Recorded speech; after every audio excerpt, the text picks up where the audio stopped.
Dan kata Yunani yang dipakai untuk menjelaskan gelisah ini adalah taraso, yang berarti juga terguncang. Jadi ada semacam keguncangan batin yang mendalam dalam diri para murid saat itu. Yesus sepertinya tiba-tiba berbelok soal permintaan. Apapun yang kamu minta dalam namaku, aku akan melakukannya, di ayat 13. Jika kamu meminta sesuatu kepadaku dalam namaku, aku akan melakukannya, di ayat 14. Bagaimana kita memahami janji tentang doa dalam nama? Para murid tidak ditinggalkan sebagai yatim piatu. Betul. Karena ada Parakletos yang lain, Roh Kudus yang menyertai para murid gitu. Roh Kudus itu juga akan mengajar kita dalam kebenaran. Lalu juga akan mengingatkan para murid tentang apa-apa yang sudah dikerjakan atau diajarkan oleh Yesus.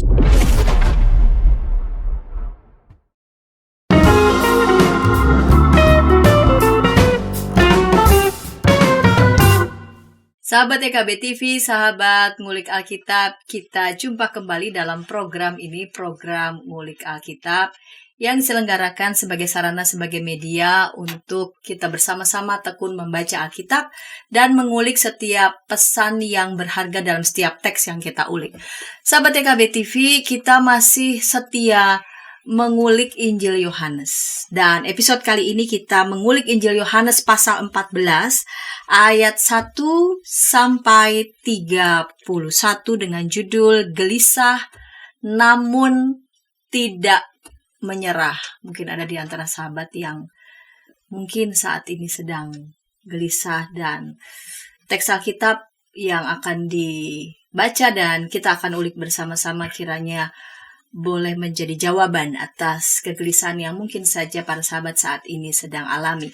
Dan yang menolong kita mengulik teks yang luar biasa nilainya ini, Yohanes pasal 14 ayat 1 sampai 31, telah hadir di studio dan saya mau sapa Bapak Pendeta Nathanael Setiadi. Terima kasih Pak Pendeta untuk kesediaan. Salam jumpa kembali di studio YKB mengulik teks Injil Yohanes, secara khusus Injil Yohanes 14 ayat 1 sampai 31. Bapak Pendeta Nathanael Setiadi saat ini melayani sebagai pendeta tugas khusus Sinode Wilayah, sebagai Sekum Sekretaris Umum BPMSW GKI Sinode Wilayah Jawa Barat dengan jemaat basis di GKI Kayu Putih. Baik Pak Pendeta, kita akan mulai saja. Kita akan awali dalam doa. Bapak Pendeta Nathanael Setiadi boleh memimpin kita dalam doa. Ya, baik. Mari sahabat YKB kita berdoa. Bapa yang baik, kami sungguh bersyukur dalam kesempatan ini kami boleh belajar Alkitab bersama-sama, dan khususnya saat ini kami hendak membaca Injil Yohanes pasal 14 ayat yang pertama hingga 31, dan juga kami bersama-sama hendak mendengarkan penjelasannya dan belajar bersama-sama. Kiranya Roh yang Kudus menyertai hati dan pikiran kami, sehingga bagian firman yang kami baca, bagian firman yang kami coba renungkan dan ulik bersama-sama, sungguh menolong kami untuk mengerti apa maksud firman Tuhan. Sekaligus kami tidak sekedar paham, tapi juga kami mau menghayati dan juga melakukan firman Tuhan itu dalam kehidupan sehari-hari. Kami menyerahkan hamba-hambamu, Pendeta Santi dan juga hambamu, agar kiranya dalam segala ketidaklayakan, Tuhan menyertai, Tuhan bekerja dalam diri mereka, dalam diri hamba, dalam anugerah Tuhan. Kami serahkan doa syukur dan juga permohonan kami dalam nama Tuhan Yesus, firman yang hidup. Amin. Amin. Injil Yohanes 14 ayat 1 sampai 31 saya akan membacanya. Janganlah gelisah hatimu, percayalah kepada Allah, percayalah juga kepadaku. Di rumah Bapakku banyak tempat tinggal. Jika tidak demikian, tentu aku mengatakannya kepadamu. Sebab aku pergi untuk menyediakan tempat bagimu. Apabila aku telah pergi dan menyediakan tempat bagimu, aku akan datang kembali dan membawa kamu ke tempatku, supaya di tempat aku berada, kamu pun berada. Kemana aku pergi, kamu tahu jalannya. Kata Thomas kepadanya, Tuhan, kami tidak tahu kemana engkau pergi. Jadi, bagaimana kami tahu jalannya? Kata Yesus kepadanya, akulah jalan, kebenaran, dan hidup.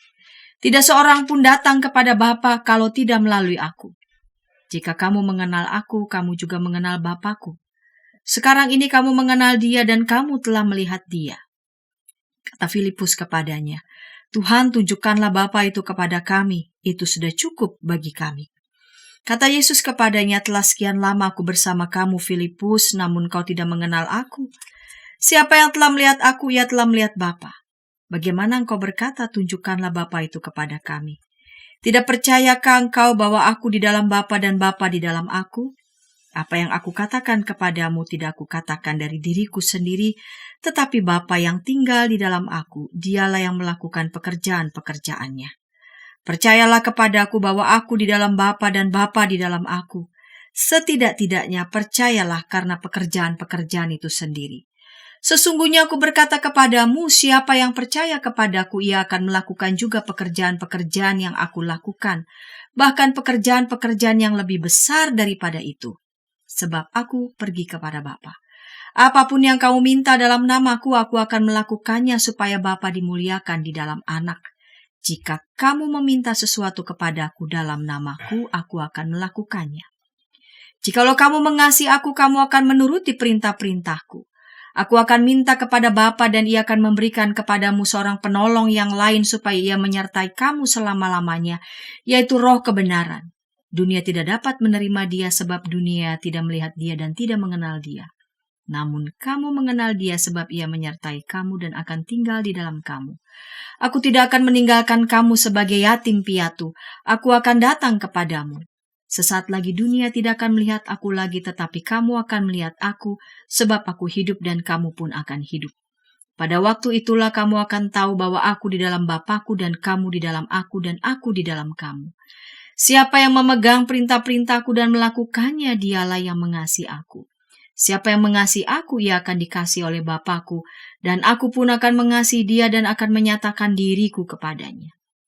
Yudas yang bukan Iskariot berkata kepadanya, Tuhan, apa sebabnya engkau hendak menyatakan dirimu kepada kami dan bukan kepada dunia? Jawab Yesus, jika seseorang mengasihi aku, ia akan menuruti firman-Ku dan Bapa-Ku akan mengasihi dia, dan kami akan datang kepadanya dan tinggal bersama-sama dengan dia. Siapa saja yang tidak mengasihi aku, ia tidak menuruti firman-Ku. Firman yang kamu dengar itu bukanlah dari aku, melainkan dari Bapa yang mengutus aku. Semuanya itu kukatakan kepadamu selagi aku berada bersama kamu. Namun penolong yaitu Roh Kudus yang akan diutus oleh Bapa dalam namaku, dialah yang akan mengajarkan segala sesuatu kepadamu dan mengingatkan kamu akan semua yang telah kukatakan kepadamu. Damai sejahtera ku tinggalkan bagimu. Damai sejahtera-Ku kuberikan kepadamu, dan aku memberi kepadamu tidak seperti dunia memberi. Janganlah gelisah dan gentar hatimu.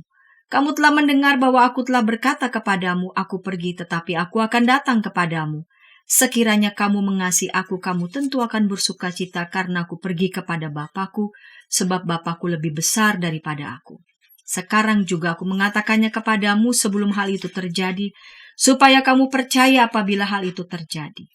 Tidak banyak lagi aku berbicara dengan kamu sebab penguasa dunia ini datang. Ia tidak berkuasa sedikit pun atas diriku, tetapi dunia harus tahu bahwa aku mengasihi Bapa dan bahwa aku melakukan segala sesuatu seperti yang diperintahkan Bapa kepadaku. Bangunlah, marilah kita pergi dari sini. Ya, Pak Pendeta, ada 31 ayat Yohanes 14. Jika kita baca tadi, merupakan percakapan antara Yesus dengan murid-muridnya. Janganlah gelisah hatimu, percayalah kepada Allah, percayalah juga kepadaku. Ini ada kaitannya juga judul, janganlah gelisah. Ya. Apa maknanya? Diawalinya langsung, janganlah gelisah hatimu. Baik, terima kasih Pendeta Santi. Ya, sahabat YKB, kalau kita melihat Injil Yohanes, maka kita melihat bahwa Yohanes 14 ini berada dalam konteks percakapan Yesus dengan para murid dalam apa yang suka disebut sebagai perjamuan terakhir atau the Last Supper. Karena memang kalau tadi kita baca, Yesus sepertinya sedang mempersiapkan ya para murid bahwa suatu kali Yesus tidak lagi bersama dengan mereka. Bahkan kalau kita lihat Yohanes pasal 18, itu kan kisah tentang bagaimana Yesus ditangkap begitu ya di Taman Getsemani. Jadi bisa dikatakan bahwa konteks percakapan Tuhan Yesus ini dengan para muridnya adalah konteks perpisahan. Dan siapa sih di antara kita yang dalam kehidupannya tidak sedih, tidak gelisah, tidak cemas, tidak takut ketika akan berpisah dengan seseorang yang luar biasa bermakna. Yesus bagi para murid adalah sosok yang bermakna. Mengapa? Sebab Yesus sanggup memberikan arah baru, makna baru dalam kehidupan para murid. Yesus menyentuh hati pribadi para murid satu persatu. Tujuan hidup mereka pun juga diperjelas oleh Tuhan Yesus, yaitu untuk melakukan pekerjaan-pekerjaan Allah di muka bumi, begitu ya. Nah, bahkan kalau kita lihat ke belakang begitu, kepada Injil Yohanes pasal 12, di situ kan Yesus sudah membocorkan katakanlah apa yang akan terjadi di depan, bahwa aku tuh nanti akan menghadapi kematian loh ya. Judul perikopnya bicara soal Yesus memberitakan kematiannya begitu ya. Nah, lalu dalam Yohanes pasal 13 yang barangkali sudah kita bahas ya pekan lalu, Yesus melakukan sebuah tindakan yang tidak lazim dan mengejutkan bagi para murid, yaitu membasuh kaki para muridnya. Nah, jadi konteksnya ada konteks percakapan perpisahan. Yesus mau memberitakan tentang kematiannya. Yesus pun juga melakukan hal yang tidak lazim. Nah, dalam konteks itulah tampaknya para murid ini sedang dibuat terbingung-bingung gitu ya, dengan apa yang sedang terjadi. Apalagi Yesus dalam pasal 13 ketika sedang membasuh kaki Petrus, Yesus tiba-tiba berkata, tidak semua kamu bersih, gitu ya. Sehingga itu semua membuat para murid jadi kepo atau penasaran, siapa yang tidak bersih yang dimaksud? Kenapa Yesus mengatakan dia akan mati dan sebagainya? Itu membuat para murid masing-masing itu merasa cemas, merasa gelisah, merasa takut. Dan kata Yunani yang dipakai untuk menjelaskan gelisah ini adalah taraso, yang berarti juga terguncang. Jadi ada semacam keguncangan batin yang mendalam dalam diri para murid saat itu. Sehingga Yesus wajar lantas meneruskan percakapan yang mengawali Yohanes pasal 14 dengan kata-kata, janganlah gelisah hatimu. Yesus tidak sedang menegur para murid yang gelisah, karena bagaimanapun Yesus menghargai pengalaman manusiawi para murid yang gelisah, yang khawatir. Lagi pula kalau kita tarik lebih luas secara teologis, bukankah bisa dikatakan bahwa perasaan yang merupakan bagian dari diri manusia adalah ciptaan Tuhan, sama seperti pikiran begitu ya. Nah, artinya Yesus di sini ketika mengatakan janganlah gelisah, bukan berarti menyangkal realitas kecemasan para murid, tetapi hendak memberikan semacam arah baru. Sehingga dikatakan setelah kata-kata janganlah gelisah hatimu, segera Yesus mengatakan percayalah kepadaku, percayalah kepada Allah. Agar para murid itu tidak hanya melihat masalah, melihat kebingungan, tapi diberikan arah baru, itu percaya kepada Allah, percaya kepada Tuhan. Dan ini menjadi ibarat kata refocusing ya, mengalihkan fokus kembali kepada apa yang seharusnya itu Allah, atau dalam hal ini diri Yesus gitu. Jadi menarik, gelisah itu tepatnya terguncang ya. Terguncang. Jadi bukan cuma sekedar gelisah nungguin kapan, tapi ini kapan menunya datang lama banget. Tapi lebih terguncang batin mereka ya terhadap beberapa hal yang cepat sekali ada di depan mereka, tapi mereka tidak mengerti ini apa begitu. Nah, di ayat 2 Yesus kemudian bicara tentang di rumah Bapa ada banyak tempat tinggal. Dan Yesus mendahului para murid ke sana untuk menyediakan tempat bagi para murid. Nah, apa artinya rumah Bapa? Lalu kemudian banyak tempat tinggal pada ayat ini. Lalu dalam ayat selanjutnya, di ayat 3, Yesus ingin agar di mana ia berada, para murid pun berada. Dan apa artinya juga bagi murid Tuhan pada kala itu, dan juga murid-murid Tuhan juga kita semua di kala ini, di saat ini. Iya, sahabat EKB, tadi telah dijelaskan bahwa Yohanes pasal 14 berada dalam konteks percakapan dalam perjamuan terakhir. Yesus sedang menyiapkan mental nih, menyiapkan spiritual juga sih para murid agar jangan kaget ya nanti kalau Yesus tidak lagi bersama mereka, yaitu karena Yesus akan menempuh Via Dolorosa, menempuh jalan sengsara. Nah, jalan sengsara atau kematian yang Tuhan Yesus akan segera alami itu bukanlah kematian yang tanpa makna. Sebab Yesus, kalau kita mengikuti kerangka teologi Injil Yohanes, akan kembali dalam kemuliaannya sebagai Allah. Dia mati, dia bangkit, dan menarik, dalam Injil Yohanes kan tidak ada cerita tentang kenaikan ke surga. Lain dengan Matius ataupun juga Lukas yang menyisakan kenaikan ke surga. Tapi setelah bangkit, ya dia kembali dalam kemuliaan sebagai Allah. Bahwa ada catatan tentang Yesus yang menampakkan diri, iya, tapi setelah itu tidak ada peristiwa kenaikan Yesus ke surga.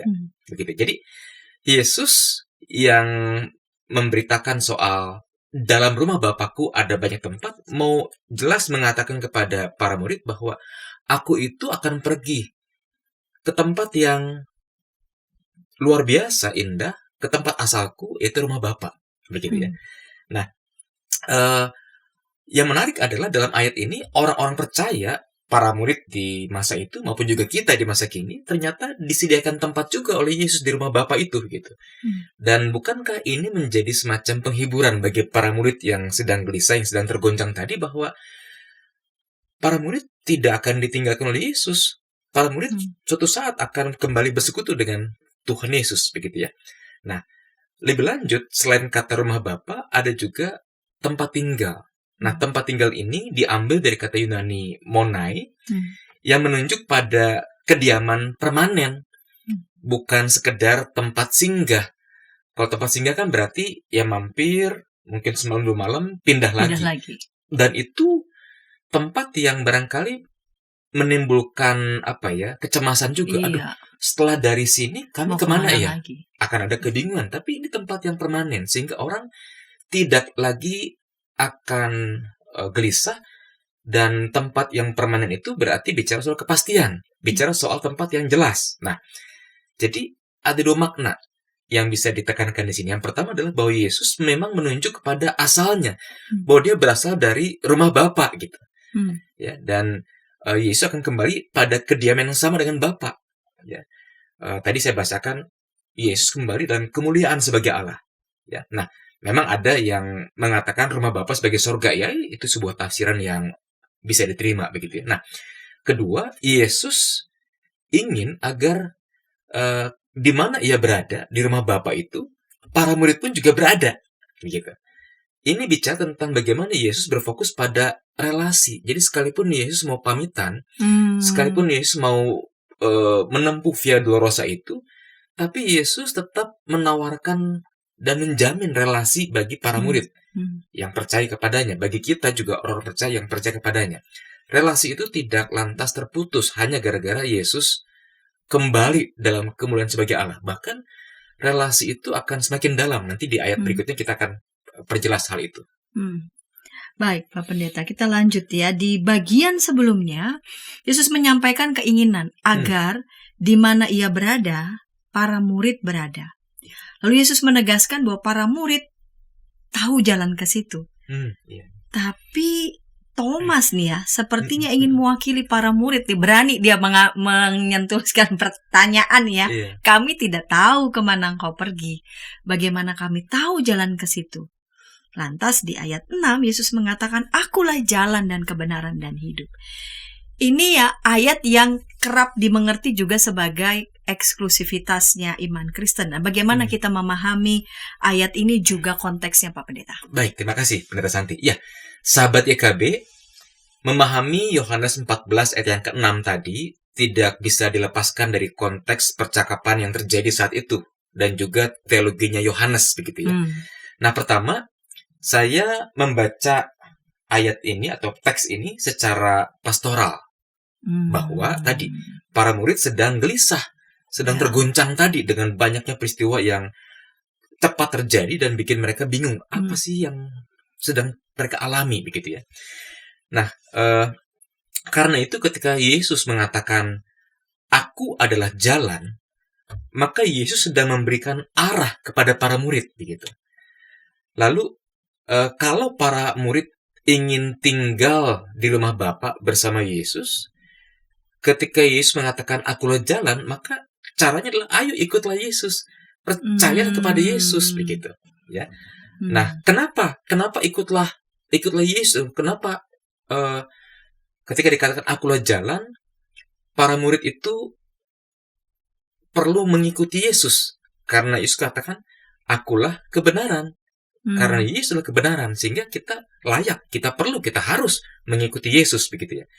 Nah, lebih lanjut karena Yesus akan segera kembali dalam kemuliaan sebagai Allah di rumah Bapa, artinya Yesus kembali dalam kekekalan ilahi, maka Yesus mau mengatakan bahwa Yesus itu ingin banget loh para muridnya di saat itu, maupun juga kita di masa kini, agar di mana Yesus berada, kita pun juga berada, yaitu dalam kekekalan ilahi.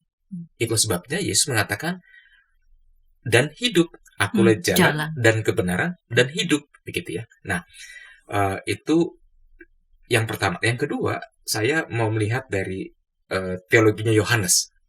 Nah, bukan tidak mungkin dalam edisi-edisi ngulik Alkitab sebelumnya sudah sempat diuraikan sedikit atau mungkin banyak tentang apa sih yang khas tentang Yohanes. Misalkan saja Kristologi dalam Injil Yohanes, Kristologi itu bicara soal apa sih yang diajarkan tentang Kristus, begitu. Kristologi Yohanes berbeda dengan Kristologi Matius atau Lukas. Kristologi Yohanes bicara soal Kristologi dari atas, bahwa Yesus dikatakan ada pada mulanya adalah firman, firman itu bersama dengan Allah, dan firman itu adalah Allah. Ayat 14 dalam Yohanes pasal pertama, firman itu telah menjadi manusia dan diam di antara kita. Gitu. Bicara tentang asal usul Yesus adalah Allah, ya, di rumah Bapa tadi, gitu. Sehingga saya katakan ketika Yesus disalibkan, mati, dikuburkan, bangkit, tidak ada kisah kenaikan, karena itu dikatakan dia kembali dalam kemuliaan sebagai Allah, gitu ya, ke rumah Bapa. Nah, dari teologi Yohanes ini kita juga bisa melihat hal yang lain, bahwa dalam Injil Yohanes kan ada banyak kata akulah yang menunjuk pada diri Yesus, atau dalam bahasa ini ego eimi. Nah, kata akulah ini yang menunjuk pada pribadi Yesus, bukankah ada paralelnya dengan apa yang disampaikan dalam Perjanjian Lama ketika Tuhan Allah memperkenalkan dirinya kepada Musa dengan kata-kata aku adalah aku, yang menunjuk pada pribadi Allah yang berotoritas, pada pribadi Allah yang berkuasa itu, begitu. Nah, jadi ketika Yesus mengatakan akulah jalan dan kebenaran dan hidup, yang mau Tuhan Yesus katakan bahwa pribadi Yesus adalah pribadi yang berotoritas. Karena dia Allah yang menjadi manusia itu, begitu ya. Nah, tadi sempat disinggung soal ayat 6 Yohanes 14 ini kan seringkali dipandang sebagai ayat yang eksklusif, begitu ya. Iman Kristen. Bagi iman Kristen, dan kadangkala menjadi penghalang bagi kehidupan bersama di tengah-tengah bangsa yang majemuk, begitu. Nah, bagaimana ini dimengerti? Nah, bagi saya pribadi, iman itu apapun agama orang tersebut, ya haruslah eksklusif, gitu. Sebagai pribadi, sebagai seorang yang beriman, iman kita harus eksklusif.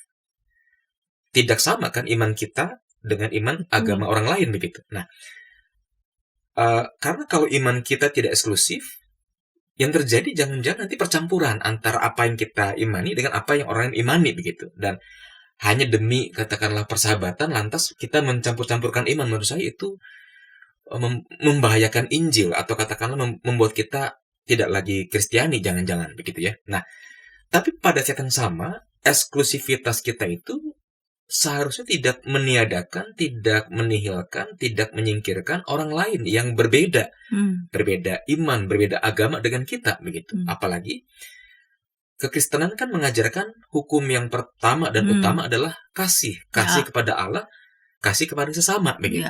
Nah, karena itu saya mau mengangkat, mungkin juga memperkenalkan ulang atau mungkin mengingatkan ulang kepada kita, ada sebuah dokumen hasil pembahasan dari WCC, ini Dewan Gereja Sedunia, begitu ya, tentang keselamatan. Dikatakan begini, kami itu berarti bicara soal gereja-gereja anggota WCC, kami tidak dapat menunjuk jalan keselamatan lain di luar Yesus Kristus. Karena kan dikajarkan, akulah jalan dan kebenaran dan hidup. Tidak seorang pun dapat datang kepada Bapa kalau tidak melalui aku, begitu ya. Itu kan eksklusif bahwa jalan keselamatan bagi kita orang Kristen adalah melalui Yesus gitu. Tapi dokumen itu tidak berhenti sampai di situ. Dokumen itu berlanjut. Pada saat yang sama, kami tidak dapat membatasi kuasa Allah untuk menyelamatkan. Ini sisi inklusivitas iman Kristen bahwa siapa sih yang menyelamatkan kita? Allah kan.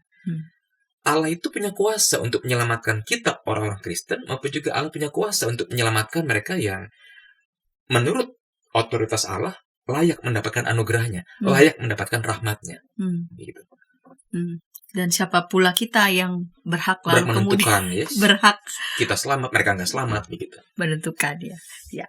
Baik, Pak Pendeta, kita lanjut ya di ayat selanjutnya. Nanti kita akan ulik bersama di segmen kedua. Namun sebelumnya kita dengarkan pesan-pesan berikut ini.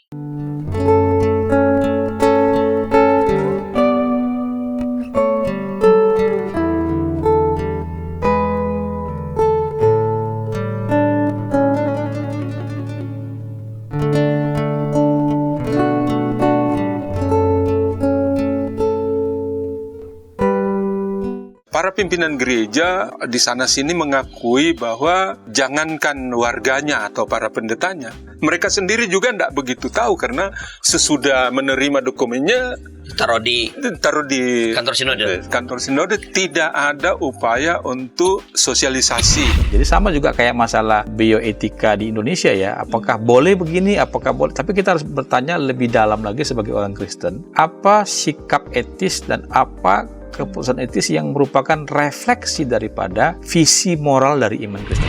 Hadirkan Tuhan sebagai sahabat, bukan hanya sebagai majikan yang di atas atau hakim. Hadirkan Tuhan sebagai sahabat kita juga, yang mau mendengar, mau meraih, yang kamu bisa seadanya dengan dia, yang kamu bisa nikmati kehadirannya. Kalau gereja bisa lakukan itu, apapun alirannya, saya kira Gen Z akan merasa ini rumah. Ternyata masih banyak komunitas kita yang tanpa sadar budaya hierarkis di dunia itu dibawa masuk ke gereja. Bagaimana sikap majelis, sikap anggota jemaat terhadap satpam gereja, terhadap pekerja gereja, itu kita kadang-kala tidak memperlakukannya sebagai sahabat, tapi ya pesuruh aja yang ya udahlah.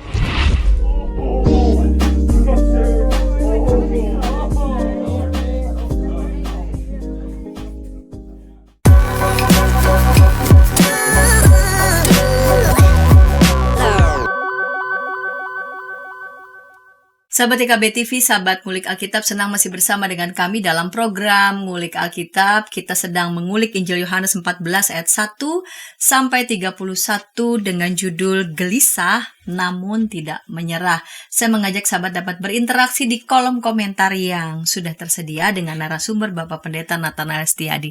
Baik Pak Pendeta, kita mulai di segmen yang kedua ini.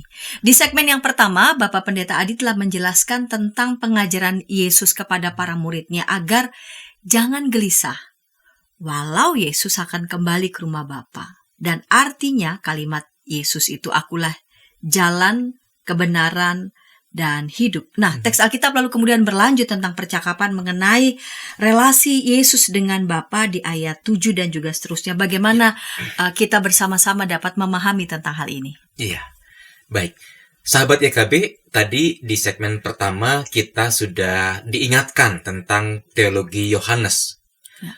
Bahwa Yesus Kristus itu berasal dari atas, karena dia adalah Allah yang menjadi manusia, begitu ya. Nah, ketika dalam ayat 7 dan seterusnya ada percakapan tentang relasi Yesus dengan Bapa, maka kita dapat melihat bahwa Yesus hendak menegaskan adanya kesatuan esensial antara dirinya, Yesus, dengan Bapa.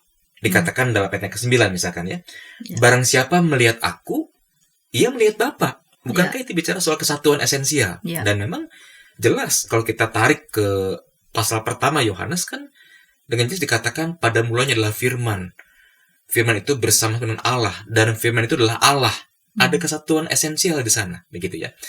Nah, lalu dalam ayat yang ke-10 bagian A juga dikatakan Yesus di dalam Bapa dan Bapa di dalam Yesus aku. gitu. Ya. Itu bicara soal kesatuan esensial di antara Yesus dengan Bapa.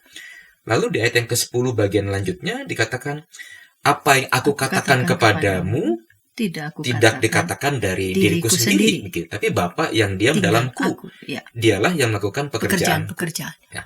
Jadi kita bisa melihat bahwa ada kesatuan esensial antara diri Yesus dengan Bapa. Bahkan nanti kalau kita lihat pada ngulik Alkitab pasal 17, di sana pun nanti kita akan ketemu kata-kata Yesus tentang aku dan Bapa adalah satu, begitu ya. Itu bicara soal kesatuan esensial antara Yesus dengan Bapa. Nah, karena ada kesatuan esensial antara Tuhan Yesus dengan Bapa, maka tidak heran jika Alkitab pun juga menjelaskan bahwa ada kesatuan pekerjaan. Ya, dikatakan dalam ayat 10 bagian B, tetapi Bapa yang tinggal di dalam aku, dialah yang melakukan pekerjaan-pekerjaannya. Ada kesatuan pekerjaan. Jadi Yesus tidak mengerjakan pekerjaannya sendiri, tapi pekerjaan Bapa yang dia kerjakan. Dan Allah tidak mengerjakan pekerjaan sendiri, tapi dia melakukan pekerjaannya melalui Yesus, begitu. Kurang lebih begitu yang mau dikatakan. Jadi ada kesatuan esensial, ada kesatuan karya, ada kesatuan misi pada akhirnya antara Yesus dengan Bapa. Gitu ya.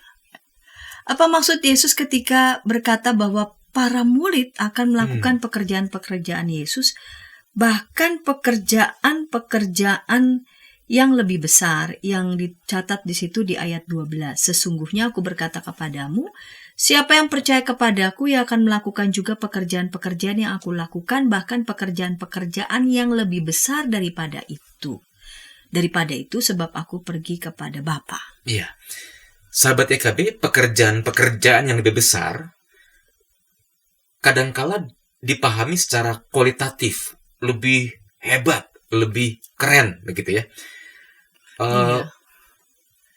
Para murid, pertanyaan kritisnya begini.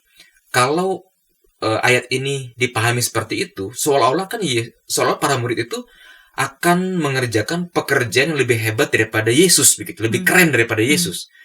Maka pertanyaan kritisnya adalah, apakah bisa karya para murid lebih besar, lebih hebat, lebih wow daripada karyanya Yesus, begitu? Kan rasanya nggak mungkin. Karena kalau begitu berarti yang Allah siapa? Yang Bapa siapa? Bukan Yesus, tapi para murid, begitu ya. Nah, jadi kita lihat kata Yunani yang dipakai untuk lebih besar adalah meizona, yang merupakan kata yang paralel maknanya dengan kata megas atau mega, besar dalam bahasa Indonesia. Nah, arti kata meizona atau megas itu adalah besar, agung, luas, dan penting. Nah, kata meizona tidak otomatis diterjemahkan sebagai lebih hebat, lebih spektakuler, atau lebih berkuasa, gitu. Karena kan kata meizona atau mega itu kan punya arti lebih luas juga, begitu ya. Nah, jadi dalam bahasa Yunani, kata mega atau kata meizona itu kan bisa menunjuk pada skala jangkauan, pada dampak signifikansi, pada kedalaman makna, gitu. Nah, ketika Yesus mengatakan pekerjaan-pekerjaan yang lebih besar daripada itu, Yesus tidak sedang membandingkan antara para murid dengan dirinya.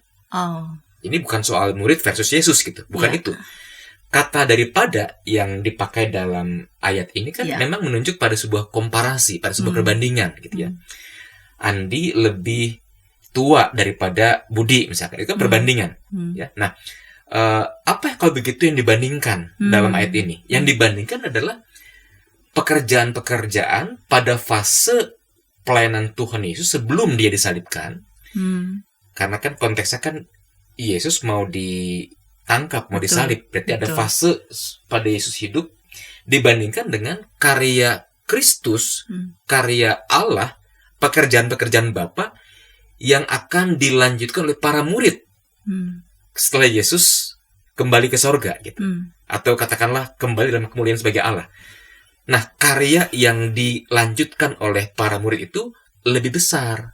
Pengertiannya apa? Ingat, kata meizona itu betul. Atau megas itu bicara soal jangkauan. Jadi, pekerjaan-pekerjaan para murid pasca Yesus kembali dalam kemuliaan sebagai Allah akan lebih luas jangkauannya. Kenapa? Karena karya Tuhan dikerjakan melalui para murid. Karya Tuhan dilanjutkan melalui karya gereja dalam kuasa Roh Kudus. Sehingga awalnya kan Tuhan Yesus berkarya hanya di Galilea, hanya berkarya di tanah Yudea. Tapi ketika Roh Kudus hadir, para murid memberitakan Injil, pekerjaannya kan meluas sampai ke Afrika, sampai ke Eropa, bahkan kita di Indonesia pun juga. Kita adalah buah dari pekerjaan-pekerjaan para murid itu. Jadi pekerjaan para murid lebih besar dalam pengertian lebih luas jangkauannya. Lebih signifikan gitu. Oleh karena pekerjaan Roh Kudus. Oleh karena pekerjaan Roh Kudus, begitu. Ya, Pak Pendeta, setelah Yesus berbicara tentang panggilan para murid untuk meneruskan pekerjaan-pekerjaannya, Yesus sepertinya tiba-tiba berbelok soal permintaan. Apapun yang kamu minta dalam namaku, aku akan melakukannya, di ayat 13. Jika kamu meminta sesuatu kepadaku dalam namaku, aku akan melakukannya, di ayat 14. Bagaimana kita memahami janji tentang doa dalam nama Yesus itu? Dalam pemahaman yang sebenarnya nih. Iya, memang kalimat atau kata yang dipakai dalam Injil Yohanes ini kan soal meminta kepadaku, begitu ya. Kita bisa juga pahami kapan sih kita meminta kepada Tuhan, ya dalam doa. Nah, lalu betul pertanyaan tadi, apa artinya? Apapun yang kamu minta dalam namaku, dalam nama Yesus, Yesus akan melakukannya. Apakah semua yang kita minta itu akan dikabulkan? Kurang lebih begitu ya. Nah, jadi kita tidak boleh lupa. Tadi telah dijelaskan juga di segmen pertama maupun juga awal segmen kedua, bahwa Injil Yohanes itu kan punya tekanan yang sangat kuat pada kesatuan. Kesatuan esensial Yesus dengan Bapa, kesatuan pekerjaan Yesus dengan Bapa, kesatuan kehendak antara Yesus dengan Bapa, begitu ya. Nah, dalam Injil Yohanes juga sangat ditekankan tentang kesatuan diri para murid dengan Yesus. Ya, misalkan, ya memang ini masih bahasan dalam Ngulik Alkitab edisi berikutnya, Yohanes 15, gitu ya. Nah, dalam Yohanes 15 ayat yang keempat sebagai contoh, begitu ya. Tinggallah di dalam aku, dan aku di dalam kamu. Jadi Yesus kan mengundang agar para murid tetap tinggal dalam diri Yesus. Dan Yesus akan tinggal dalam diri para murid. Nah, artinya apa? Ketika dikatakan tadi, apapun yang kamu minta dalam namaku, berarti ini sebuah undangan agar para murid, agar kita di masa kini, untuk betul-betul menyatu. Menyatu dengan apa? Menyatu dengan kehendak Tuhan. Menyatu dengan misi Tuhan. Begitu. Dalam pengertian, kita perlu meminta sesuatu seturut dengan kehendak Tuhan. Kita perlu meminta sesuatu sesuai dengan misi Tuhan. Tuhan apa sih misinya? Misinya kan mendatangkan damai sejahtera. Apa sih kehendak Tuhan? Kehendak Tuhan adalah kita untuk mengasihi, agar kita sabar, agar kita bisa menguasai diri, misalkan. Itu kan kehendak Tuhan, sebagaimana dalam Alkitab bagian-bagian lain. Kita perlu meminta sesuai dengan karakter Tuhan, adil. Tuhan adalah pribadi yang adil, itu karakter Tuhan.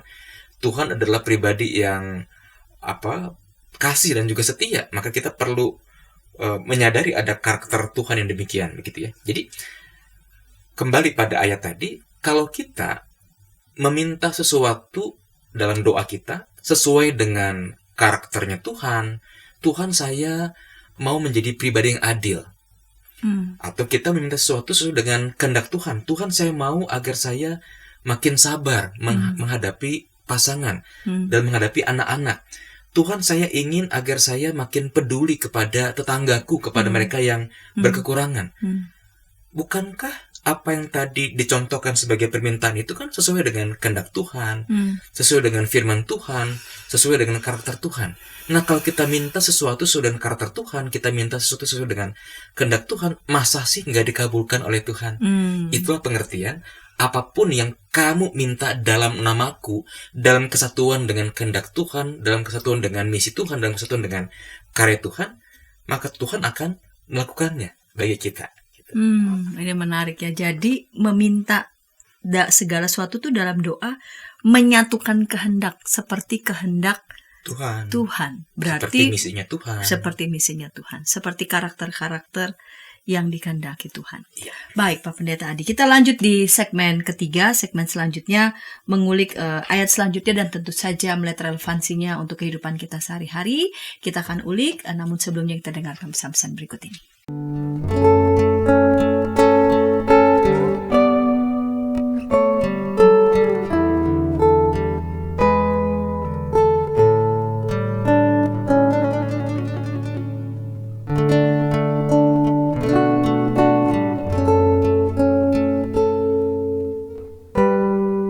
Para pimpinan gereja di sana-sini mengakui bahwa jangankan warganya atau para pendetanya, mereka sendiri juga tidak begitu tahu karena sesudah menerima dokumennya taruh di kantor sinode tidak ada upaya untuk sosialisasi. Jadi sama juga kayak masalah bioetika di Indonesia ya, apakah boleh begini, apakah boleh, tapi kita harus bertanya lebih dalam lagi sebagai orang Kristen, apa sikap etis dan apa keputusan etis yang merupakan refleksi daripada visi moral dari iman Kristen. Hadirkan Tuhan sebagai sahabat, bukan hanya sebagai majikan yang di atas atau hakim. Hadirkan Tuhan sebagai sahabat kita juga, yang mau mendengar, mau meraih, yang kamu bisa seadanya dengan dia, yang kamu bisa nikmati kehadirannya. Kalau gereja bisa lakukan itu, apapun alirannya, saya kira Gen Z akan merasa ini rumah. Ternyata masih banyak komunitas kita yang tanpa sadar budaya hierarkis di dunia itu dibawa masuk ke gereja. Bagaimana sikap majelis, sikap anggota jemaat terhadap satpam gereja, terhadap pekerja gereja, itu kita kadang-kala tidak memperlakukannya sebagai sahabat, tapi ya pesuruh aja yang ya udahlah.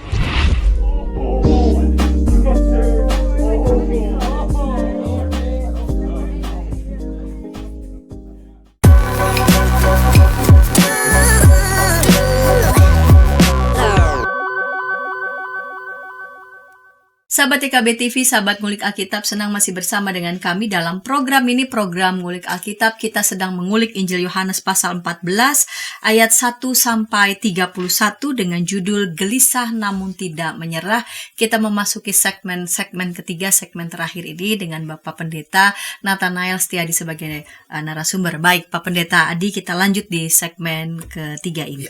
Di penghujung segmen kedua, Bapak Pendeta Adi menjelaskan tentang kesatuan Yesus dengan Allah Bapa. Dan Yesus juga mengundang kita untuk mengalami kesatuan dengan dirinya. Nah, dalam ayat 15, 21 dan juga ayat 23, Yesus tampaknya mengaitkan antara kasih kepada Yesus dengan ketaatan pada perintahnya. Bagaimana hal ini dapat dijelaskan kepada Sobat Ngulik Alkitab semua, Pak Pendeta? Baik, terima kasih Pendeta Santi. Ya, para sahabat YKB, dalam Injil Yohanes dan juga dalam Injil-Injil ataupun juga kitab yang lain, sebenarnya ketika penulis atau firman Tuhan itu mengajarkan ketaatan yang dimaksud itu bukanlah legalisme semangatnya begitu. Legalisme itu apa? Ketaatan yang membuta kepada hukum atau aturan. Hukumnya bilangnya begitu, ya udah kita ikuti aja gitu. Tanpa semangat memaknai kenapa kita harus taat seperti itu.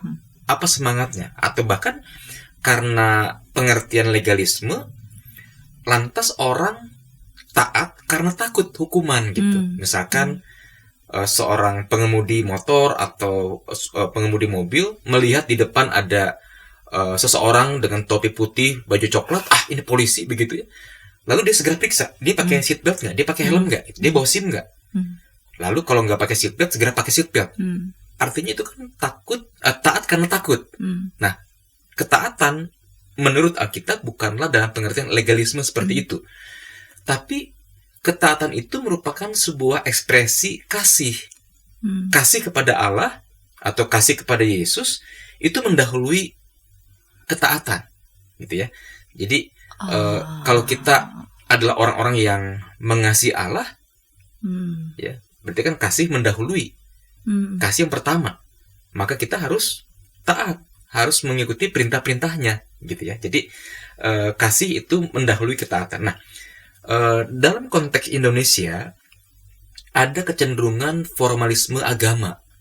Formalisme agama itu berarti orang-orang yang beragama coba melakukan hukum-hukum atau tindakan-tindakan ritual-ritual yang diatur menurut hukum agama gitu ya. Datang ke gereja itu kan sejalan dengan perintah ingatlah dan kuduskanlah hari Sabat misalkan gitu ya. Itu kan contohnya. Atau di agama lain pun juga ritual-ritual itu kan begitu hidup, begitu marak karena mengikuti hukum agama, formalnya agama gitu ya. Nah, kita ambil contoh, kita lihat ya dalam kehidupan bergereja, ibadah-ibadah minggu itu kan relatif ramai dihadiri oleh umat begitu ya.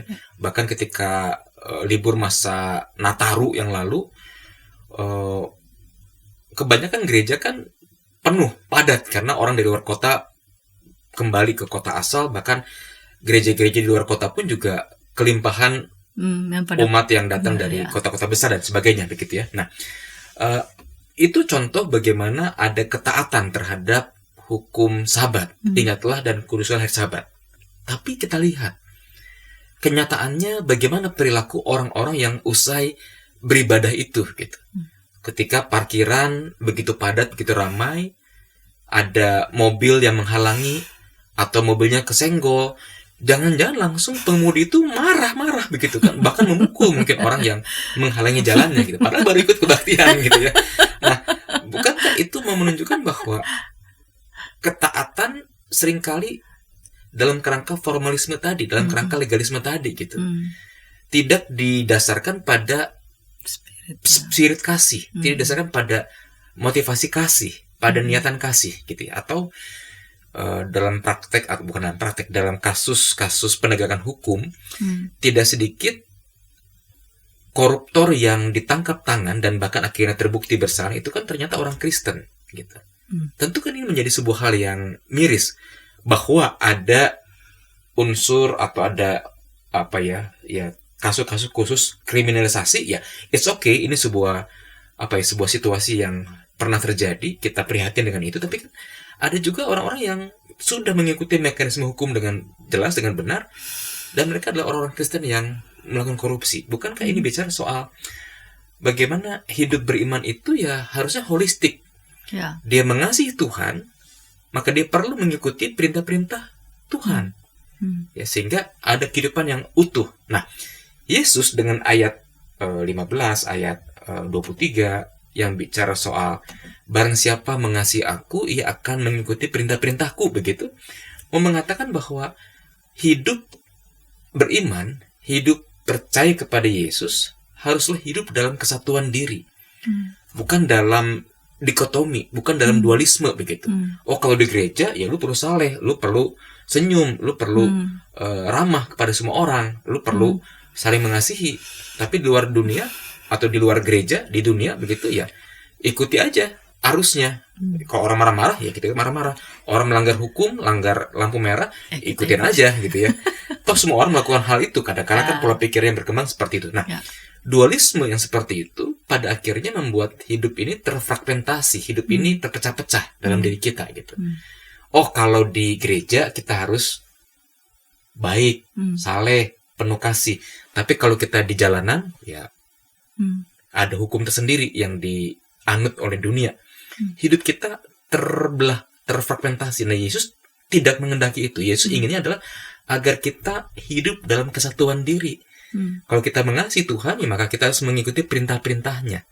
Ya, nah, lagi pula bukankah Yesus hadir untuk memulihkan diri kita gitu? Dan pemulihan itu bisa kita alami secara penuh ketika dalam diri kita ada kesatuan. Kita mengasihi Allah, dan bukti kita mengasihi Allah adalah kita mau mengikuti dan menaati perintah-perintahnya, gitu ya. Baik, Pak Pendeta. Dalam ayat 16 dan seterusnya, Yesus berjanji untuk meminta kepada Bapa guna memberikan penolong yang lain, yaitu Roh kebenaran, yaitu Roh Kudus. Apa artinya ayat ini bagi kita? Iya, terima kasih. Sahabat YKB, menarik kalau kita mencermati tentang janji Yesus tentang roh penolong atau roh kebenaran atau penolong yang lain ya, dikatakan pada bagian awal. Nah, tadi telah disampaikan bahwa konteks Yohanes 14 ini kan percakapan panjang Yesus dengan para murid tentang Yesus akan menempuh Via Dolorosa Dan setelah peristiwa salib, dia akan kembali dalam kemuliaan sebagai Allah, begitu ya. Nah, selama Yesus hadir di dunia dan berkarya bersama para murid, Yesus adalah penolong. Karena dalam bahasa Yunani digunakan kata parakletos, begitu ya. Nah, dalam ayat tadi, Yesus memperkenalkan ada penolong yang lain nih, gitu. Jadi selain Yesus yang menolong para murid, nanti ketika Yesus tidak lagi ada bersama mereka, akan ada penolong yang lain, yaitu Roh kebenaran, Roh Kudus, begitu ya. Nah, saya mau mengajak kita untuk lebih dulu mencermati kata parakletos, penolong itu, ya. Jadi para itu artinya di samping. Kletos dari kata kerja kaleo, memanggil. Jadi parakletos berarti yang dipanggil untuk berdiri di samping seseorang. Nah, makna kata lainnya adalah penolong, pembela, advokat. Jadi kalau kita mendengar kata advokat, itu kan kita terbayang pengacara yang berdiri di samping terdakwa, begitu ya, untuk menolong, untuk membimbing, untuk memberikan nasihat. Itulah arti kata parakletos, penghibur, penasihat, perantara. Nah, dalam konteks hukum Yunani, memang parakletos itu kemudian dipakai sebagai sebuah istilah, sebagai pembela atau advokat. Nah, yang menarik adalah dalam surat 1 Yohanes pasal 2 ayat pertama, Yesus ternyata secara eksplisit dalam teks Yunani disebut parakletos. Ya. Dikatakan begini, kita mempunyai seorang pengantara. Jadi parakletos juga dipahami sebagai pengantara kepada Bapa, yaitu Yesus Kristus yang adil. Jadi yang mau dikatakan adalah bahwa selama Yesus hidup, Yesus sudah berperan sebagai parakletos, sebagai penolong. Nah, ketika nanti Yesus kembali dalam kemuliaan sebagai Allah, akan hadir loh penolong yang lain. Artinya apa? Bahwa kedatangan Roh Kudus atau Roh kebenaran itu adalah kelanjutan dari misi Allah untuk hadir, menolong, mendampingi, berdiri di samping, menghibur para murid, menghibur orang-orang percaya kita. Dan Roh Kudus sebagai parakletos yang lain itu bukanlah pengganti inferior, pengganti yang lebih lemah, pengganti yang lebih belakangan gitu kan, begitu ya. Tapi itu merupakan kelanjutan Allah yang hadir menyertai kita. Jadi Allah itu lewat Roh Kudusnya dia menyertai kita, sehingga dikatakan dalam ayat ke-18, para murid tidak ditinggalkan sebagai yatim piatu. Betul. Karena ada parakletos yang lain, Roh Kudus yang menyertai para murid, gitu. Roh Kudus itu juga akan mengajar kita dalam kebenaran, lalu juga akan mengingatkan para murid tentang apa-apa yang sudah dikerjakan atau diajarkan oleh Yesus, begitu ya.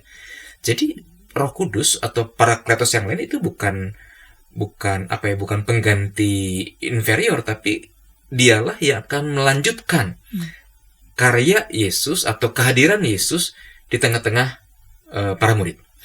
Yang menarik dalam Injil Yohanes pasal 14 juga menggunakan istilah Roh kebenaran.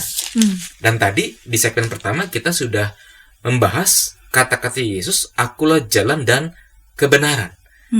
Bukankah ini mengatakan bahwa Roh kebenaran, Yesus yang adalah kebenaran, mau mengatakan ada kesatuan esensial juga di sana. Jadi Yohanes 14 sebenarnya penuh pengajaran trinitaris, pengajaran tentang Allah Tritunggal. Ada kesatuan Allah Bapa dengan Yesus, ada kesatuan Yesus dengan Roh Kudus, dan Roh Kudus itu diutus oleh Bapa, begitu.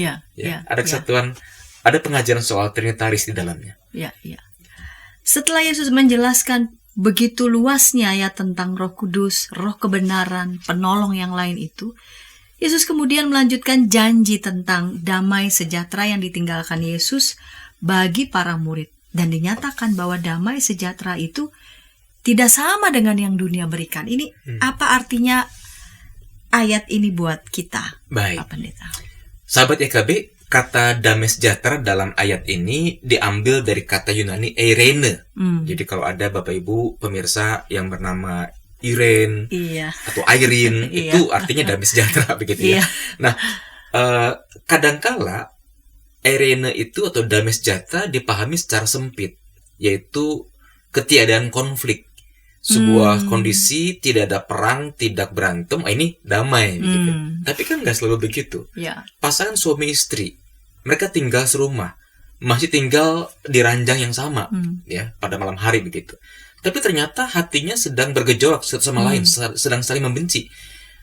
Tidak bisa dikatakan bahwa pasangan suami istri itu sedang mengalami damai sejahtera, walaupun mereka nggak konflik secara cekcok mulut begitu ya. Jadi eirene atau damai sejahtera itu lebih luas daripada sekedar ketiadaan konflik.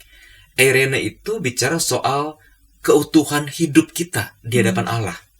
Dan damai Yesus yang ditawarkan dan diberikan itu berbeda dari damainya dunia. Ya, contoh, damai dunia itu sifatnya fragmentaris. Ya. Terpecah-pecah dalam pengertian kalau kamu mau dianggap keren, dianggap hebat, followersnya harus banyak dong di media sosial gitu. Oh, kalau followersnya banyak, wah kamu hebat, kamu keren. Indikator dunia berarti jumlah follower gitu ya. Atau dunia pun juga punya indikator keren itu pada seberapa banyak harta yang dipunya, mobilnya berapa, liburan pergi kemana, makan apa, dengan siapa. Itu kan seringkali membuat orang merasa, wow, standar hebat itu pada banyaknya follower atau pada banyaknya harta begitu. Tapi pertanyaannya adalah apakah orang yang punya banyak followers itu hatinya pasti damai sejahtera? Belum tentu loh. Ketika orang itu sakit, lalu followersnya nggak pada kasih perhatian, apakah dia merasa tenang? Apakah dia merasa sepi? Iya, merasa sepi pasti. Padahal followersnya banyak misalkan gitu ya. Lalu orang yang hartanya banyak, apakah pikirannya tenang? Jangan-jangan tidak. Dia akan berpikir, aduh, uangku yang aku investasikan ke sana udah menghasilkan belum ya? Kok banyak merah-merah di portofolio investasiku misalkan? Tidak damai sejahtera pada akhirnya. Itulah damai sejahtera dunia yang seringkali fragmentaris gitu ya. Nah, dalam perjanjian lama, kata damai sejahtera itu adalah shalom. Dan ini menjadi sebuah sapaan yang seringkali dipakai ketika bertemu dengan sesama kita orang percaya. Nah, dalam studi kata tentang kata damai sejahtera di perjanjian lama dan eirene di perjanjian baru, maka ada 4 dimensi dari damai sejahtera. Pertama adalah dimensi spiritual. Dimensi spiritual itu artinya apa? Bahwa kita percaya, kita yakin bahwa Allah itu sumber damai sejahtera. Allah itu sumber keselamatan kita, ya, karena kata shalom itu juga bisa diartikan sebagai selamat, gitu ya. Nah, dan bukankah memang Allah lah sumber keselamatan? Tadi Yesus mengatakan, akulah jalan dan kebenaran dan hidup, begitu ya. Nah, lalu yang kedua, dimensi damai sejahtera adalah moral.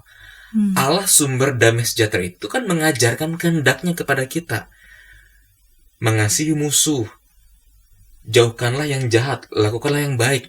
Jadi moral itu berarti bicara soal bagaimana kita hidup selaras dengan kehendak Tuhan. Tadi Injil Yohanes mengatakan kita barang siapa minta dalam namaku, berarti kita menyatu dengan kehendak Allah, menyatu dengan pekerjaan Allah, begitu. Maka kita akan mengalami damai sejahtera dalam dimensi moral. Contoh, kalau kita baru berbuat dosa, baru nyontek, atau baru katakanlah untuk orang orang besar melakukan korupsi, tindakan jahat deh. Apakah ada ketenangan dalam batin kita? Rasanya tidak. Kita akan gelisah dalam hidup ini. Kita nggak damai sejahtera. Berarti apa? Ada aspek moral yang sedang rusak, yang sedang terganggu dalam diri kita. Gitu. Yang ketiga dimensi damai sejahtera, dimensi relasional. Ketika Tuhan telah mengampuni dosa-dosa kita, sudah sepantasnya kita mengampuni orang yang bersalah kepada kita. Hidup dalam damai dengan pasangan, hidup dalam damai dengan anak-anak, dengan teman, dengan orang kantor. Tapi aspek damai sejahtera yang relasional ini juga bicara soal damai dengan alam. Ya, peristiwa di bangsa kita pada akhir November, ketika banjir bandang terjadi, bukankah itu akibat manusia memunggungi alam, tidak bersahabat dengan alam, dan akhirnya kita mengalami bencana ekologis. mengalami situasi yang tidak damai sejahtera gitu. Jadi dimensi damai sejahtera pun juga pada dimensi relasional kita dengan sesama, termasuk ciptaan. Damai sejahtera yang keempat berdimensi fisik material. Yesus dalam karyanya bukankah menyembuhkan orang sakit? Itu kan dimensi fisik. Yang tadinya tidak mampu, tidak berdaya, menjadi sehat, menjadi selamat begitu. Yesus pun juga dalam karyanya memberi makan orang banyak. Ya. Aspek fisik, Betul, aspek material. betul. Dan itulah pekerjaan yang Tuhan Yesus hadirkan gitu. Jadi Ya. ketika dikatakan damai sejahteraku kutinggalkan bagimu dan damai sejahteraku tidak sama seperti yang dunia berikan, dalam pengertian bahwa damai sejahtera Allah itu bersifat holistik, bersifat utuh, dan kita perlu mengupayakan itu, dan kita perlu bergembira menyambut damai sejahtera yang Allah tawarkan melalui Yesus ini, begitu ya. Baik Pak Pendeta, kita tiba di menit akhir nih, di segmen akhir dan juga episode ini. Apa relevansi Yohanes 14 yang tadi kita baca dan kita ditolong oleh Bapak Pendeta menguliknya bagi kehidupan orang-orang Kristen pada saat ini? Iya. Sahabat YKB, bukan tidak mungkin kehidupan kita saat ini memperhadapkan kita pada situasi, pada kenyataan, pada berita yang membuat kita gelisah. Ada banyak. Entah secara global kita tidak tahu apakah akan terjadi perang antar negara baru misalkan. Ketika di beberapa tempat sudah damai, ada potensi peperangan baru antar negara di tempat lain.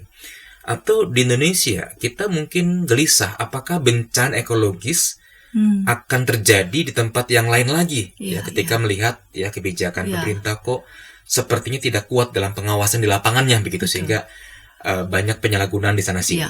Kita mungkin bisa menghadapi banyak kegelisahan dalam hidup ini. Nah, teks Yohanes 14 menjadi sebuah penguatan bagi kita ketika dikatakan janganlah gelisah hatimu.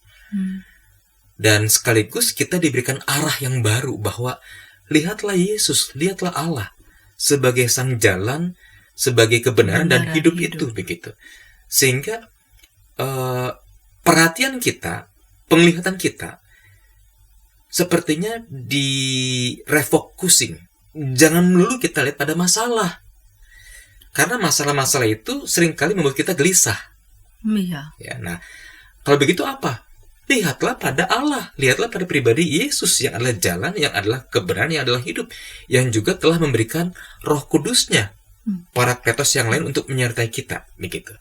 Nah, karena itu, karena kita telah disertai oleh Roh Kudus, ada Roh Kudus dalam diri kita, Parakletos yang lain, advokat itu, begitu ya, penghibur itu, pengantara kita, maka bukankah kita dimampukan untuk mengerjakan tanggung jawab kita selama di dunia? Sehingga sengaja judul Ngulik Alkitab hari ini adalah gelisah namun tidak menyerah, karena kita disertai oleh Tuhan lewat Roh-Nya. Kalau kita disertai, nggak boleh menyerah. Lanjutkan hidup. Arahkan pandangan tidak melulu pada masalah yang kerap membuat kita gelisah, tapi arahkan pandangan kita kepada Yesus, kepada Allah, sumber kehidupan, sumber keselamatan, sumber hidup itu. Begitu. Arahkanlah seluruh perhatian kita, hidup kita kepada Yesus yang menjadi jalan, kebenaran, dan hidup. Kita sadar bahwa masih banyak masalah dan selama kita masih ada di dunia, begitu ya. Betul. Tetapi sama seperti murid Tuhan yang pada saat itu juga dikuatkan, diberi arah gitu ya, diberi arah, dan kepadanya lah kita mengarahkan hati dan pikiran kita sehingga kita tidak menyerah dalam menjalani ziarah kehidupan. Baik Pak Pendeta Nathanael Setiadi, terima kasih untuk kesediaan mengulik pada episode kali ini. Ketika tayangan ini boleh memberkati sahabat dapat membagikannya kepada sebanyak mungkin orang dan dapat menekan tombol like maupun subscribe sehingga boleh mendapatkan update dari tayangan YKB TV. Kita akan menutup episode kali ini dalam doa. Mari Pak Pendeta dapat memimpin kita dalam doa. Mari kita berdoa. Bapa yang baik, hidup kami mungkin saja memperhadapkan kami pada banyak peristiwa, situasi, informasi yang membuat kami terguncang, yang membuat kami gelisah. Namun firman Tuhan yang kami baca saat ini, hari ini, menolong kami untuk mengarahkan pikiran kami, mengarahkan iman kami kepada Tuhan. Tuhan yang hadir dalam hidup kami lewat Roh yang Kudus, sesungguhnya menolong kami, sesungguhnya menghibur kami, sesungguhnya memberikan arah yang baru. Karena itu Bapa, jangan biarkan kami menyerah hanya karena kami menghadapi banyak masalah. Sebab Tuhan Sang Penolong itu sungguh menolong kami, menghiburkan kami, dan menuntun kami kepada jalan yang benar, Yesus yang adalah jalan dan kebenaran dan hidup. Berkatilah para sahabat YKB yang telah mendengarkan acara Ngulik Alkitab. Berkatilah juga YKB dalam produksi siaran Ngulik Alkitab maupun juga yang lain, agar sungguh dapat memberkati lebih banyak orang lagi. Kami serahkan ungkapan syukur kami dalam nama Tuhan Yesus, Juru Selamat dan Penebus yang hidup. Amin. Amin.